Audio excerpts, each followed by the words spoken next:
est tenu de défendre le drapeau avec dévouement et courage au combat et de ne pas le laisser l'ennemi s'en emparer.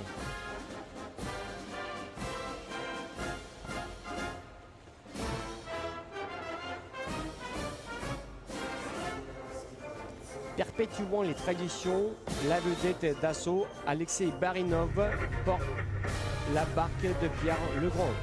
Elle est commandée par l'enseigne Andrei Solovyov.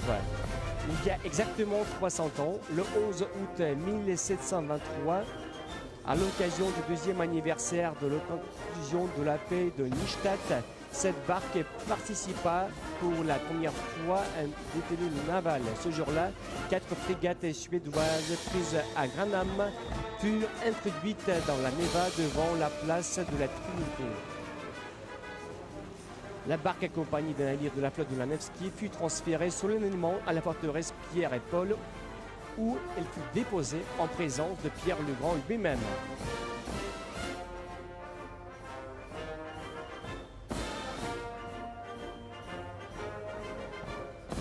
Le défilé se poursuit avec la vedette d'assaut sur Posander, Ivan Pasko, commandé par l'enseigne Maxime Fomenko. Les vedettes de ce type sont conçues pour débarquer des véhicules de combat à chenilles et d'infanterie de marine sur un rivage non préparé. En raison des caractéristiques de conception, la vitesse de la navette peut atteindre 30 nœuds. La vedette est à son bord un véhicule blindé BTR 80.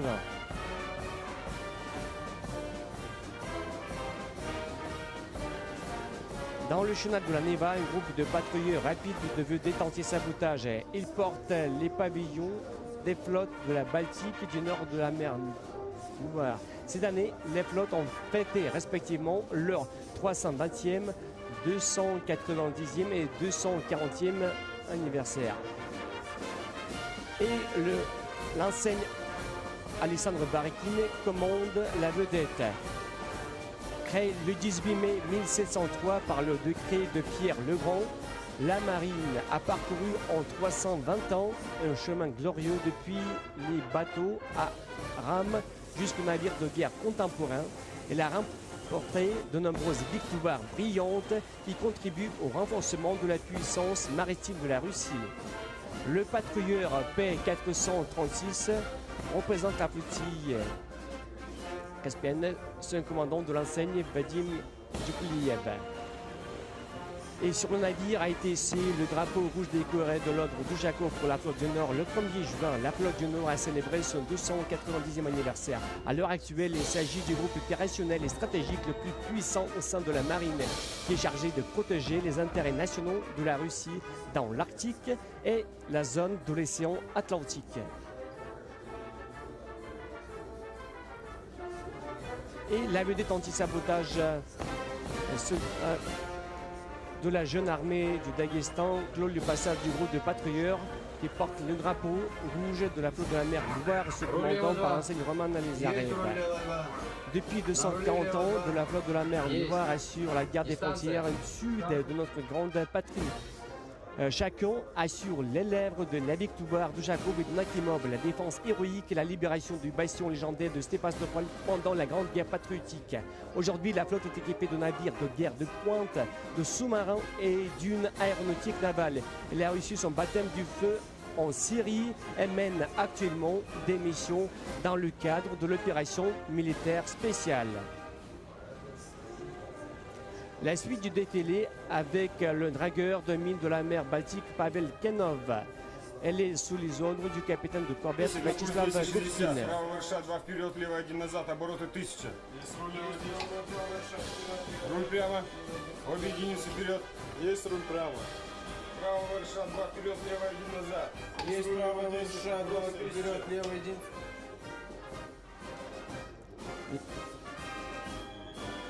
Et depuis qu'il en s'envire dans la marine, le navire a parcouru plus de 16 milliers de marins. Sa modernisation l'a mené parmi les meilleurs représentants d'un navire de cette sous-classe dans le monde entier. Au cours de l'opération militaire spéciale, les navires de défense anti-mine ont mené à bien les missions de dépinage des ports de Berdyansk, Mariupol et des zones côtières de la mer d'Azov.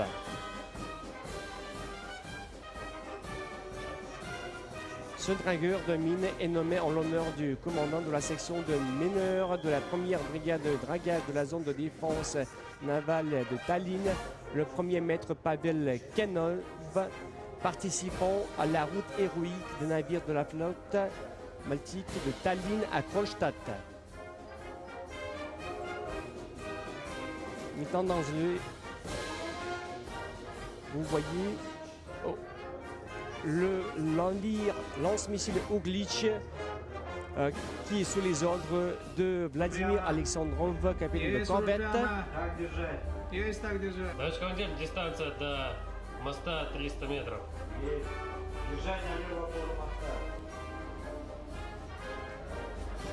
Le navire est équipé des modèles les plus récents de canons d'artillerie, de missiles, d'armes anti-sabotage, anti-aériennes et radio et est conçu pour protéger la zone économique nationale.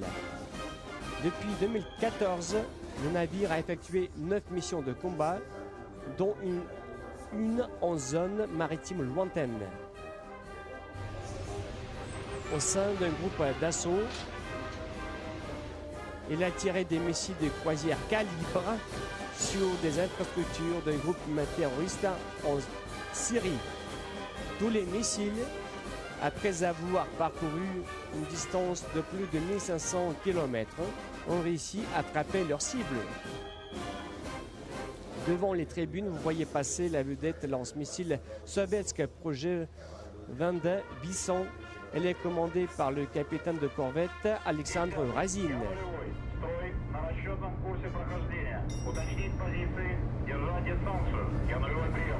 Штурмовик сигнальный, оцени безопасность поворота влево на курс 53 градуса. Через 1 минуту.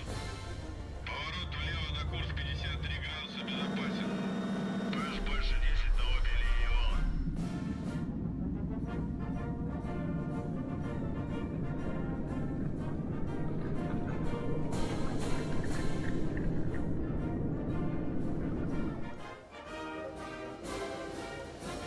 Les bâtiments de ce projet et les navires sont dotés de systèmes de contrôle avancés de défense aérienne, de navigation et de guerre électronique, ainsi que de moyens anti-sabotage. À l'avenir, le projet recevra des missiles anti-navires hypersoniques Zircon.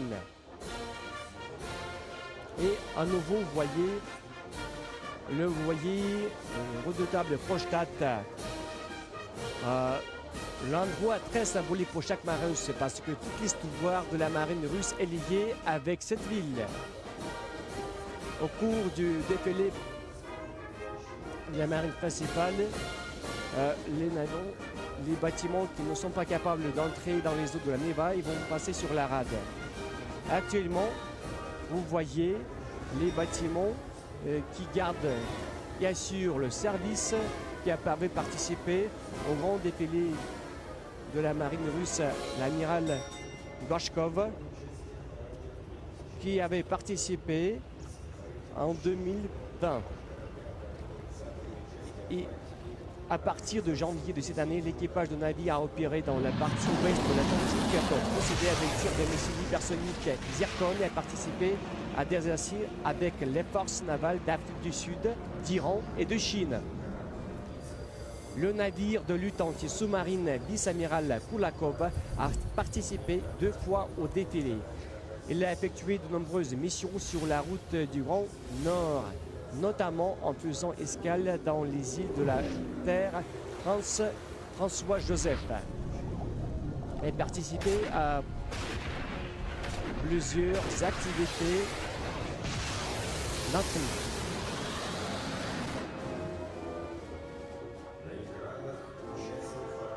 Sur vos écrans, le sous-marin nucléaire lanceur de missiles de croisière Severodvinsk qui a participé au défilé en 2021.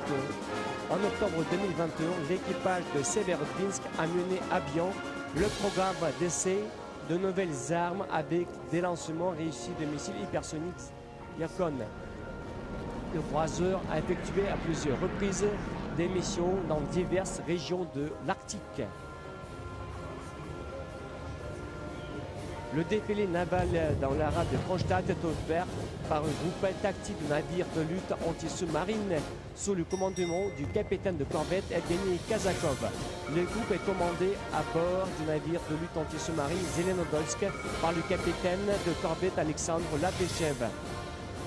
Les navires de cette classe sont conçus pour rechercher, suivre et détruire des sous-marins seuls ou au sein d'un groupe de recherche et de destruction. Habituellement, le groupe est composé de 2 ou 4 navires anti-sous-marins. Pour plus d'efficacité, la recherche de sous-marins est effectuée en collaboration avec des avions anti-sous-marins et le sous-marin. Aujourd'hui, ce navire assure la protection de la zone maritime de la base navale, aussi bien que des équipements militaires pour la marine russe.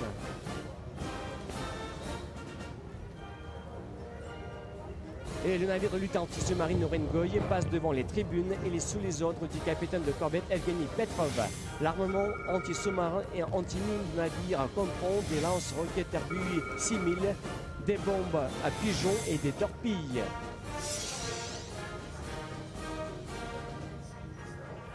Le navire est armé de systèmes de missiles antiaériens d'installation d'artillerie à 6 canons de cadence de tir de 5000 coups par minute. Les armes radar permettent de surveiller en permanence les situations dans les airs et en surface, de déterminer le niveau de menace de la cible et d'émettre une désignation de cible pour destruction.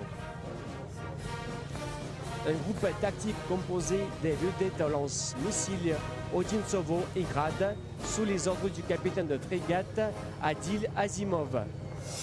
Le patrouilleur lance-missiles Odintsovo, projet 22800, a été conçu par le bureau d'études centrales Almaz.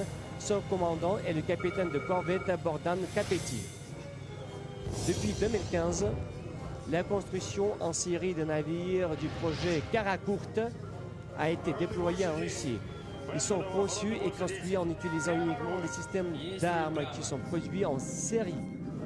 Au cours de leur création, aucune innovation n'a été ajoutée, ce qui a permis de lancer leur production dans les plus brefs délais.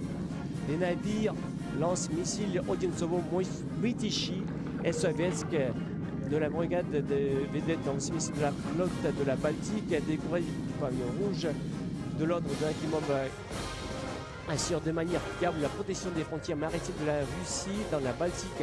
La salve totale de 24 missiles de la haute précision de calibre ne laisse aucune chance aux navires de surface ainsi que d'installations terrestres ennemies dans un rayon de 1500 km.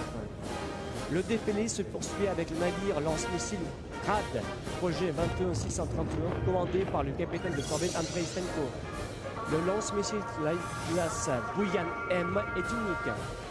Malgré ses dimensions relativement petites, le navire, avec un déplacement inférieur à 1000 tonnes, dispose d'une puissance de combat triple. Sa vitesse de déplacement est de 25 nœuds avec une portée allant jusqu'à 2500 milles marins. Le navire est équipé de canons d'artillerie de 100 mm à 190. L'équipement antiaérien du navire comprend le système de missiles antiaériens 3M47 et le système d'artillerie antiaérienne WET. Les systèmes de choc permettent de frapper des cibles à la fois en mer et sur terre. Devant les tribunes du public, un groupe tactique de navires polyvalent composé des corvettes Stoïki.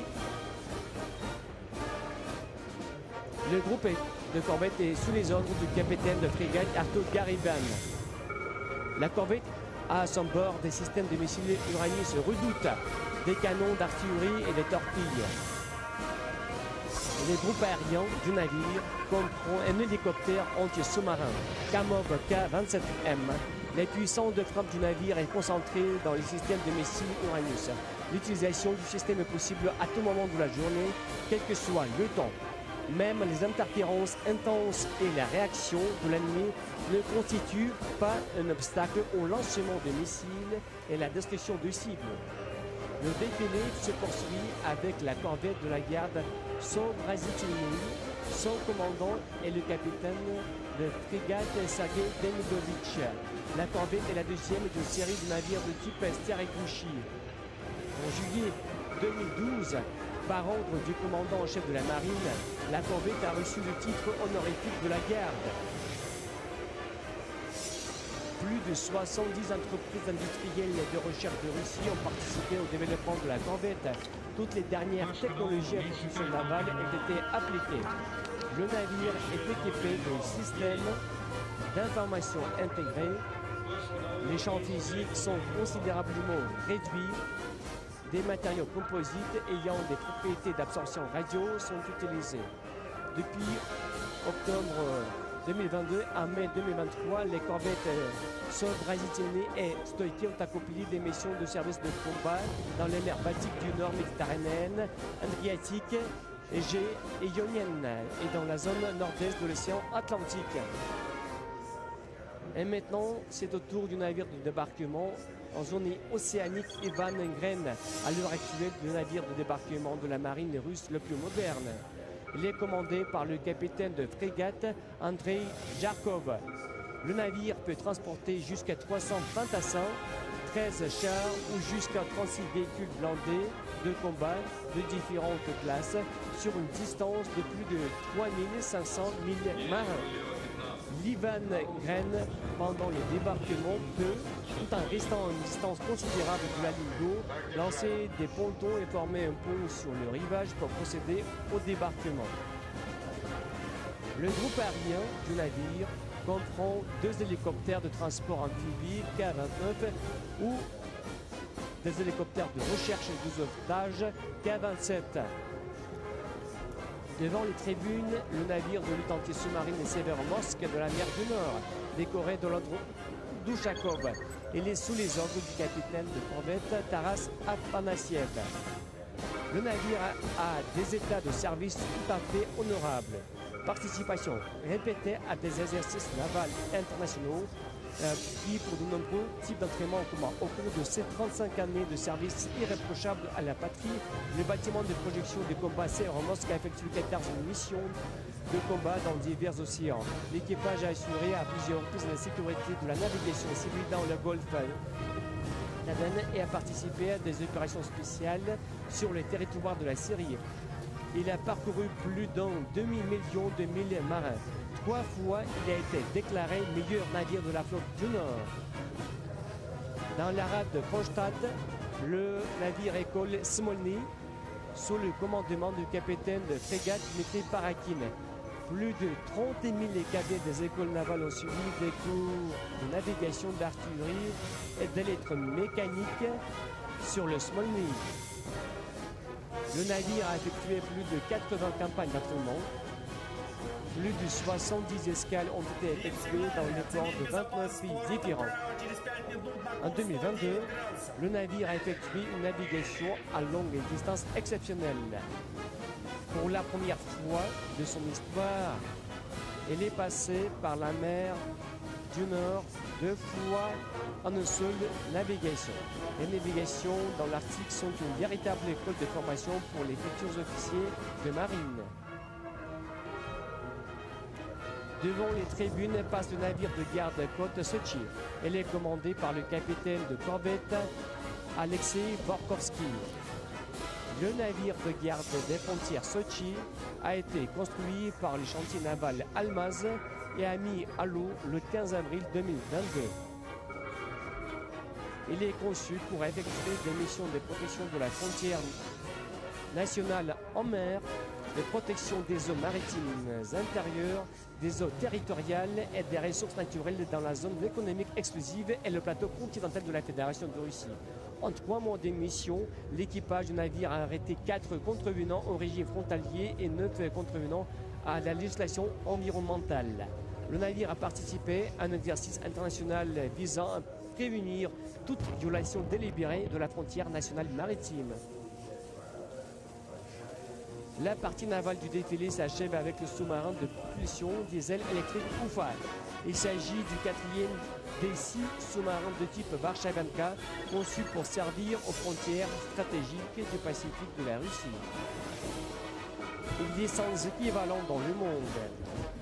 Maniable, rapide, vitesse sous l'eau jusqu'à 20 nœuds, soit 37 km/h, et surtout presque invisible aux radars acoustiques de l'ennemi. Ces solutions d'ingénierie uniques et ces armes anti-sous-marines et missiles lui permettent, dans l'Éduel naval d'être le premier à détecter et à frapper les montes sous-marins de surface. La présence du tout dernier système de navigation et celui de gestion de l'information automatisée assure aux sous-marins une efficacité au combat élevée. Le commandant du sous-marin, le capitaine de frégate Andrei Barkov, poursuit la tradition familiale. Son père avait servi sur un sous-marin nucléaire de la flotte du Pacifique.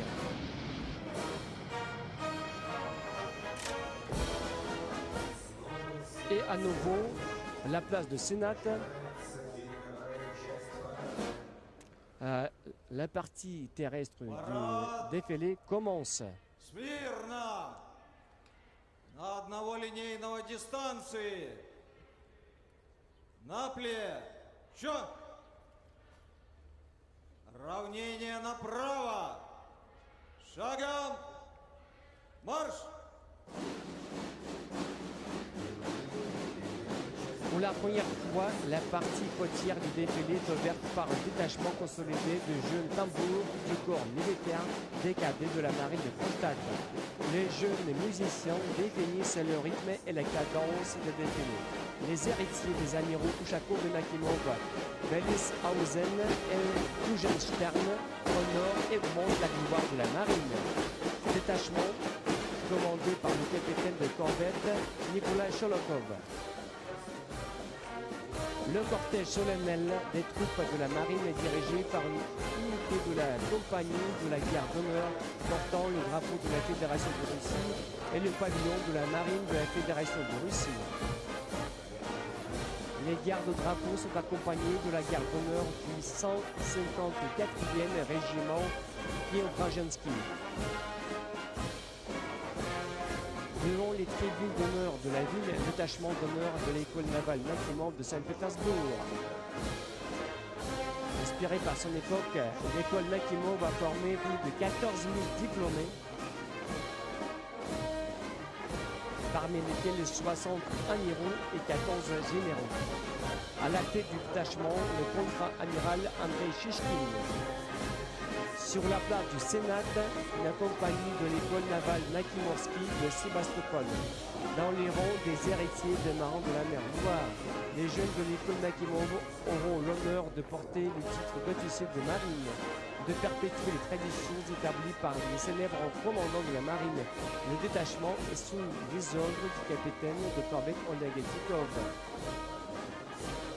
Sur le quai de l'Amirauté, les bataillons du centre de formation d'études militaires de l'Académie navale de la marine, qui portent le nom de l'amiral Kuznetsov de la flotte de l'Union soviétique, frappent le pas.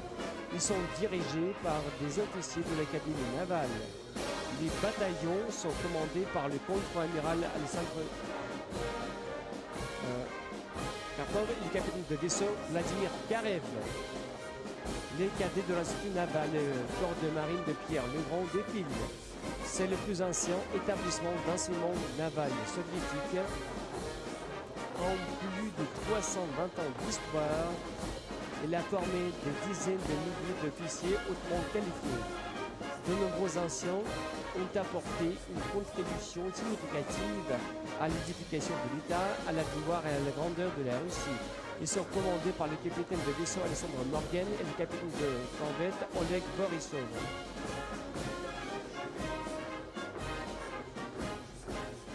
Les cadets de l'école polytechnique navale défilent à leur tour. À ce jour, c'est le seul établissement d'enseignement supérieur naval en Russie à former des ingénieurs pour la marine.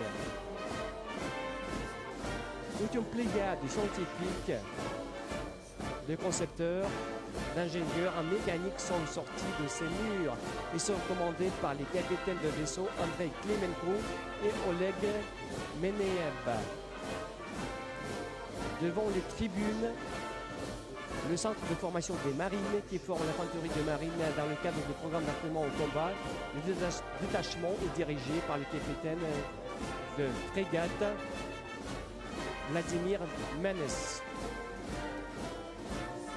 Un détachement de l'Union militaire et patriotique des enfants et des jeunes de toute la Russie, une armia, clôt le défilé.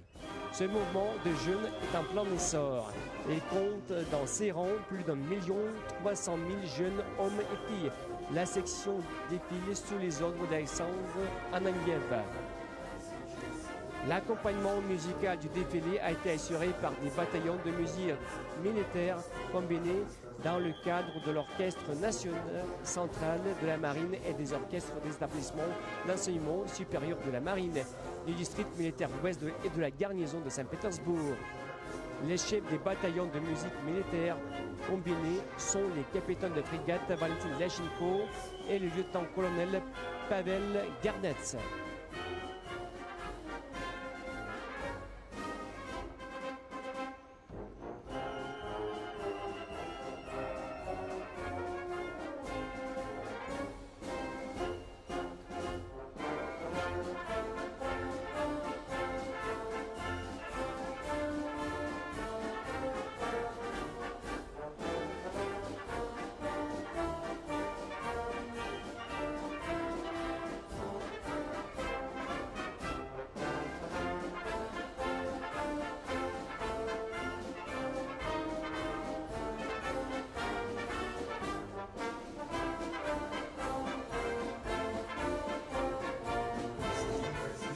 Le président de la Fédération de Russie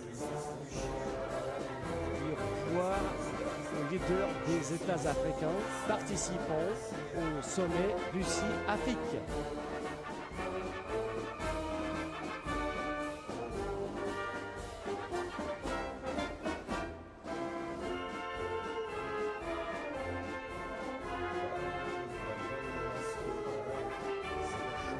Fin du grand défilé naval.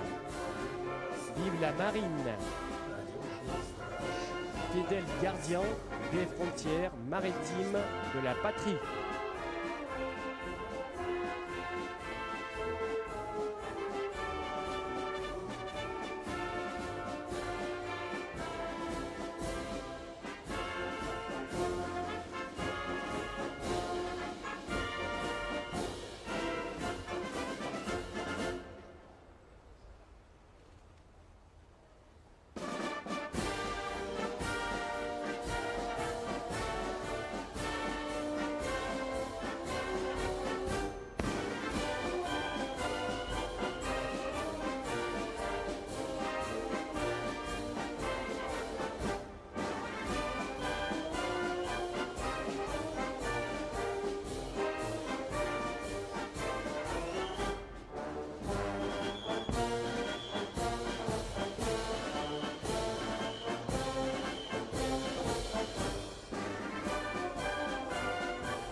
Du deuxième sommet Russie-Afrique, ainsi que la déclaration sur la prévention de la course aux armements dans l'espace, sur la coopération dans la sécurité internationale de l'information, sur le renforcement de la coopération dans la lutte contre le terrorisme, ainsi que le plan d'action du Forum de partenariat Russie-Afrique pour la période 2023 et 2026.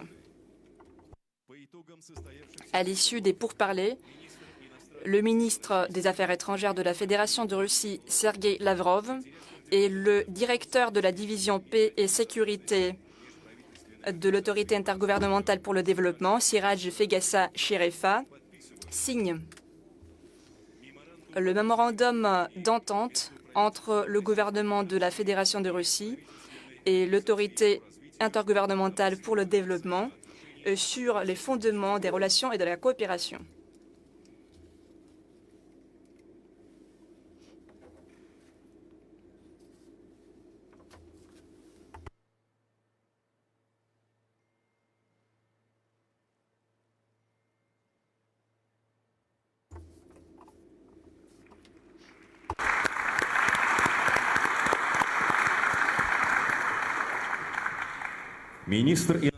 Le ministre des Affaires étrangères de la Fédération de Russie, Sergueï Lavrov, et le président de la Commission de la Communauté des États de l'Afrique centrale, Gilberto Della Piedad Verissimo, signent le mémorandum d'entente entre le gouvernement de la Fédération de Russie et la Communauté économique des États de l'Afrique centrale sur le fondement des relations et de la coopération.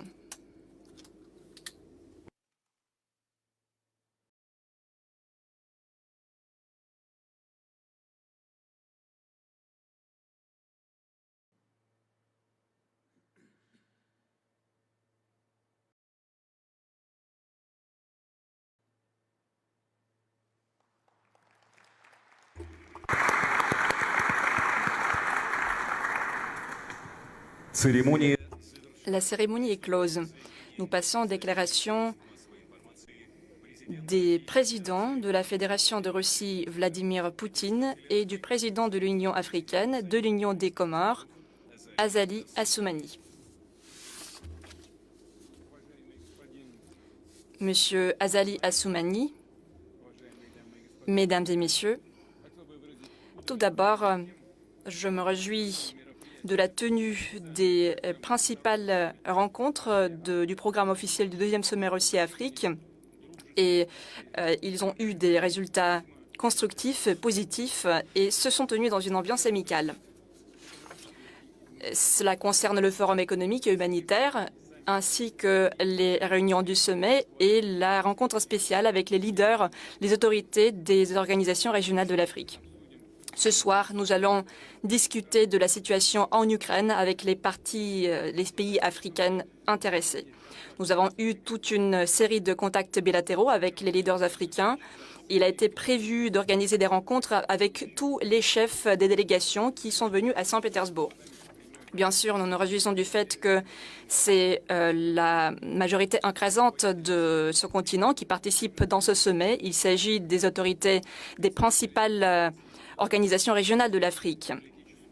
Ces autorités ont montré leur volonté politique. Ils ont montré qu'ils étaient très intéressés de développer les relations avec notre pays. Nous l'apprécions beaucoup et nous sommes persuadés que les relations entre la Russie et l'Afrique sont prometteuses. Ils se basent sur les relations de l'amitié.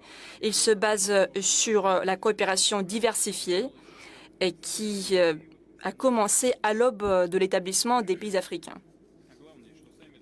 Ce qui est très important, le sommet a encore une fois confirmé la volonté de la Russie et de l'Afrique de développer notre coopération et de trouver de nouveaux domaines de notre partenariat bénéfique.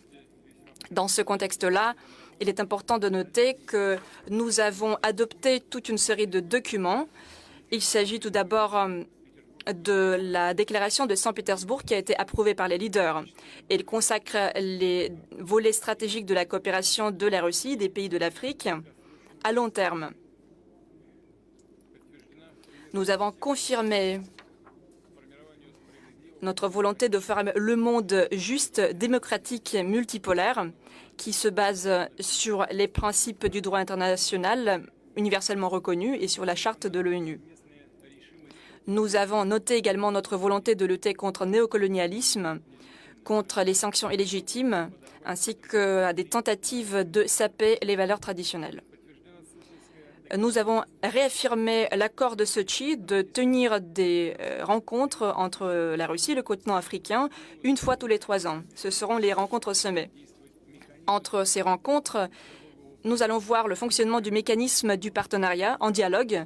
Il y aura des consultations régulières entre les ministères des Affaires étrangères de la Russie et des pays africains et des rencontres avec les autorités de l'Union africaine. Il a été prévu d'instaurer un nouveau mécanisme permanent russo-africain pour coordonner nos décisions dans la sécurité et de prendre des décisions en matière de la lutte contre le terrorisme et l'extrémisme pour parler de la suffisance alimentaire, des technologies d'information, le non-déploiement des armes dans l'espace et le changement climatique. Il est à noter que nos partenaires africains ont exprimé beaucoup d'idées très utiles et très constructives. Et bien évidemment, nous allons en tenir compte. Dans de nombreux domaines de notre coopération, nous avons adopté des déclarations spécifiques où nous avons précisé nos accords harmonisés, où nous avons mis en œuvre les points de repère de notre coopération. Nous avons des objectifs concrets en matière économique et humanitaire. Et en général, nous avons parlé des objectifs qui s'inscrivent dans le plan d'action jusqu'à l'année 2026. Notre objectif, c'est de booster l'économie bilatérale de manière qualitative et quantitative, d'améliorer sa structure. Il s'agit également de passer à des règlements financiers pour les accords commerciaux en utilisant des monnaies nationales, par exemple le rouble. Il faut également lever les barrières et harmoniser les processus dans le cadre de la coopération entre l'Union économique eurasiatique et l'Union africaine en utilisant la zone de libre-échange.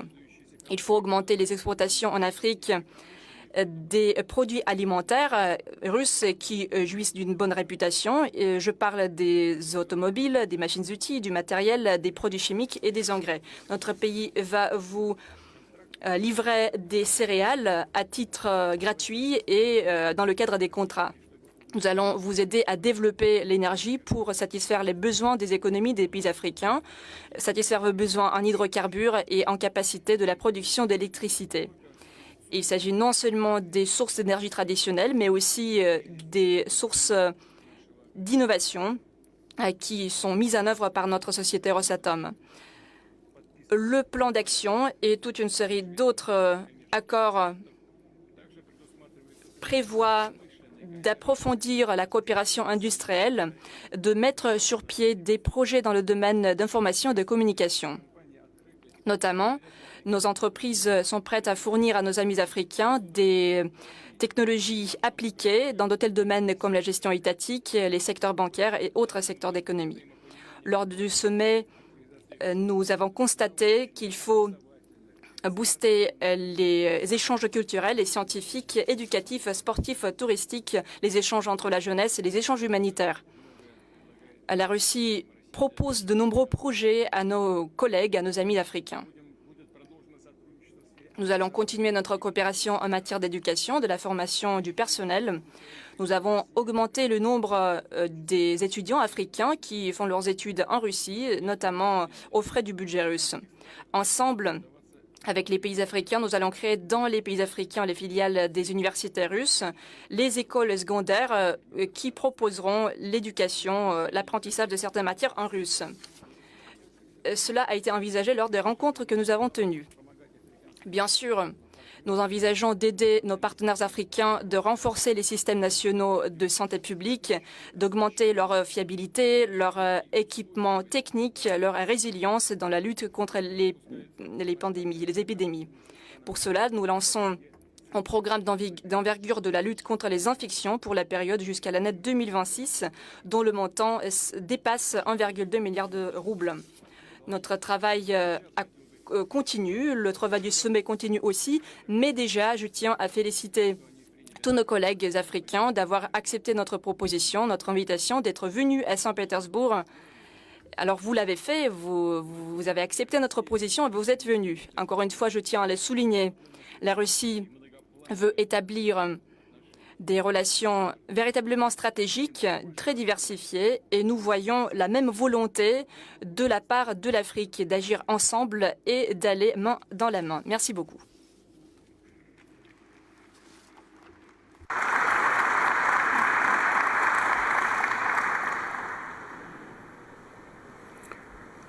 Merci beaucoup, Monsieur le Président, comme vous avez tout dit, moi je ne peux que vous remercier très sincèrement, Monsieur le Président, chers frères.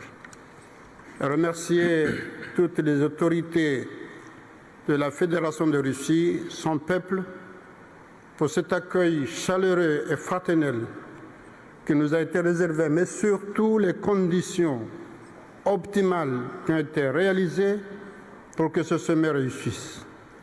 Donc encore une fois, Monsieur le Président, merci beaucoup et aussi vous féliciter. Parce que toutes les dispositions que vous avez prises, vous tous, vous ne le regrettez pas. C'était une très bonne réussite. C'est une réussite pour le président Poutine qui nous a invités, mais c'est une réussite pour nous aussi, nous les Africains. Parce que quand la Russie gagne, l'Afrique gagne. Depuis hier, toutes les interventions, il n'y a aucun pays qui n'a pas remercié les relations séculaires qui existent entre l'Afrique et la Russie ou entre le pays et la Russie. Et surtout, comme on le dit souvent, c'est dans les moments difficiles qu'on connaît les vrais amis. C'est pendant que l'Afrique était dans la difficulté, que ce soit l'esclavage, que ce soit la colonisation, que ce soit l'apartheid, la Russie, il a été, si ce n'est pas le seul pays ou le premier, mais l'un des pays phares qui était aux côtés de l'Afrique pour nous aider à lutter contre l'esclavage, le colonialisme et l'apartheid. Donc c'est une relation séculaire, mais effectivement avec le temps, beaucoup d'éléments ont fait qu'effectivement ça s'est abaissé, d'une façon ou d'une autre. Et c'est pourquoi c'est le moment, effectivement, de reprendre l'élan pour aller de l'avant. Donc, effectivement, ça s'est très bien passé. On a beaucoup abordé tous les problèmes que l'a dit M. le Président. Mais ce qu'on peut enregistrer un maximum, c'est la disponibilité de la Russie à assurer l'éducation et la formation, car il n'y a pas de meilleure chose que les hommes. Et de ce côté-là, il n'y a aucun pays africain qui n'a pas de cadres qui ont eu la formation en Russie.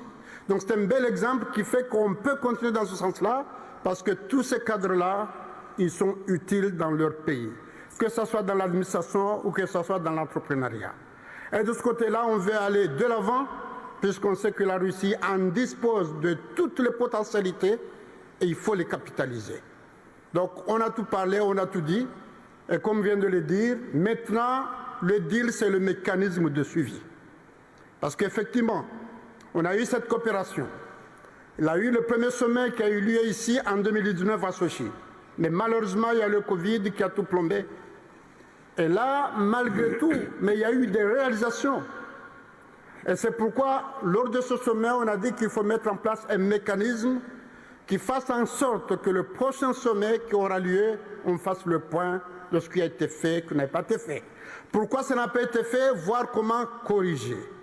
D'ailleurs, de ce côté-là, il y a beaucoup de candidats en Afrique qui veulent abriter ce sommet.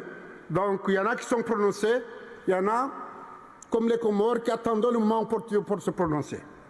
En tout cas, tout a été abordé, Monsieur le Président, merci beaucoup. L'énergie, les infrastructures, et puis aussi, on a montré les potentialités dont dispose l'Afrique. Et que c'est le moment effectivement de les capitaliser dans l'intérêt de l'Afrique et de notre partenaire la Russie.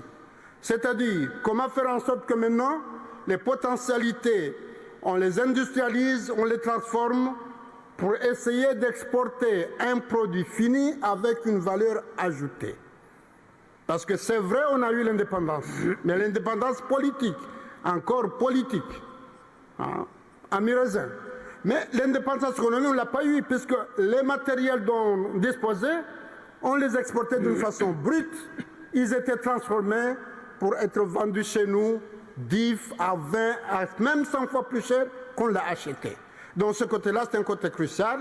Et de ce côté-là, on sait que la Russie en a les disponibilités, et le président a montré sa disponibilité à essayer de nous amener, de nous aider, comme il est en train de le faire dans beaucoup de pays, dans le cadre de l'industrialisation, que ce soit l'agriculture, que ce soit les énergies, que ce soit les potentialités dont on regorge.